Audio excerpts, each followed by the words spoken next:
Israel Hamas మధ్య మొదలైన యుద్ధం తిరిగి తిరిగి తిరిగి తిరిగి తిరిగి తిరిగి హౌతేల్ దగ్గరకు వచ్చి పడింది. అవును, ఈ కథను మిమ్మల్ని కాస్త కలవరపరచచ్చు. అయితే మిమ్మల్ని కలవరపడి గురి చేయడం ఆర్టీవీ ఉద్దేశం కాదు. కానీ ఇటువంటి కథనాలు చూసినప్పుడు కాస్త కలవరపడి గురే అవకాశం ఉంటుంది. కాబట్టి దీనికి సంబంధించి తగిన జాగ్రత్తలు తీసుకోవచ్చని చెప్పి మీకు సూచించడం జరుగుతోంది. మరీ ముఖ్యంగా ఇటువంటి కథనాలు మీకు చూపించడం, తద్వారా మీకు అవగాహన కల్పించడం, మిమ్మల్ని అప్రమత్తం చేయడం, దాంతోపాటు ప్రపంచ వ్యాప్తంగా ఎటువంటి సినారియో ఉంది, ఎటువంటి సిచ్యువేషన్స్ ఉన్నాయి, ఇవి మీకు చూపించడం, మీకు అవగాహన కల్పించడం, మిమ్మల్ని అప్రమత్తం చేయడంలో భాగంగా కథనాలు చూపించడం జరుగుతుంది తప్ప మిమ్మల్ని కలవరపడి గురి చేసే ఉద్దేశం ఆర్టీవీకి ఉండదు. కానీ ఇటువంటి కథనాలు చూసినప్పుడు కాస్త కలవరపడుకునే అవకాశం ఉంటుంది. కాబట్టి సంబంధించిన జాగ్రత్తలు తీసుకోని చెప్పి ఆర్టీవీ సూచించడం జరుగుతోంది. బిగ్ బ్రేకింగ్ న్యూస్ చూస్తున్నారు. హౌతీ గ్రూప్ టార్గెట్ గా దాడులు మొదలుపెట్టింది ఇజ్రాయెల్.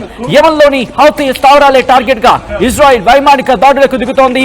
2000 కిలోమీటర్ల దూరంలోని 2000 కిలోమీటర్ల దూరంలోని యెమెన్ పోర్టులు, రాజధాని సైనా పైన కూడా ఇజ్రాయెల్ వైమానిక దాడులకు దిగింది. మరోవైపు సెంట్రల్ ఇజ్రాయెల్లోని స్కూల్ పై క్షిపణితో దాడి చేసింది యెమెన్. అయితే ఈ దాడిలో ఎవరు గాయపడలేదని ప్రకటన విడుదల చేసింది ఇజ్రాయెల్. దానికి సంబంధించిన బిగ్ బ్రేకింగ్ న్యూస్ చూస్తున్నారు.